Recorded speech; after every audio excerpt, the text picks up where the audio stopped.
விஜயகாந்திற்கு எதிராக போராட்டம் நடத்த வேண்டாம், சட்டம் தன் கடமையை செய்யும் என்று அதிமுக பொதுச் செயலாளரும் முதல்வருமான ஜெயலலிதா தெரிவித்துள்ளார். தஞ்சாவூரில் திங்களன்று தேமுதிக நடத்திய போராட்டத்தில் பங்கேற்ற கட்சித் தலைவர் விஜயகாந்த் அங்கிருந்த முதல்வர் ஜெயலலிதா படத்தை அப்புறப்படுத்த கூறியது பெரும் சர்ச்சையை ஏற்படுத்தியது.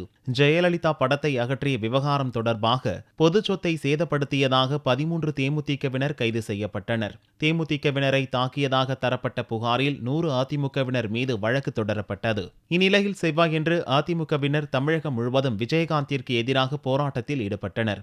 உருவ பொம்மை எரிப்பு, ஆர்ப்பாட்டம் போன்ற நடவடிக்கைகளில் ஈடுபட்ட நிலையில் முதல்வரும் அதிமுக பொதுச் செயலாளருமான ஜெயலலிதா வெளியிட்ட அறிக்கையில் விஜயகாந்திற்கு எதிராக உருவ பொம்மை எரிப்பு உள்ளிட்ட போராட்டங்களில் அதிமுகவினர் ஈடுபட வேண்டாம் என்று கட்சியினருக்கு வேண்டுகோள் விடுத்துள்ளார். சட்டசபை தேர்தலில் தேமுதிகவினருக்கு மக்கள் பாடம் புகட்டுவர் என்றும் தேமுதிக போன்று தரம் தாழ்ந்த செயல்களில் ஈடுபட வேண்டாம் என்றும் தெரிவித்துள்ளார். சட்டம் தன் கடமையை செய்யும் என்று விட்டுவிட்டு கடமை, கண்ணியம், கட்டுப்பாட்டுடன் மக்கள் பணியாற்ற வேண்டுமென்று கட்சியினருக்கு ஜெயலலிதா அறிவுறுத்தியுள்ளார்.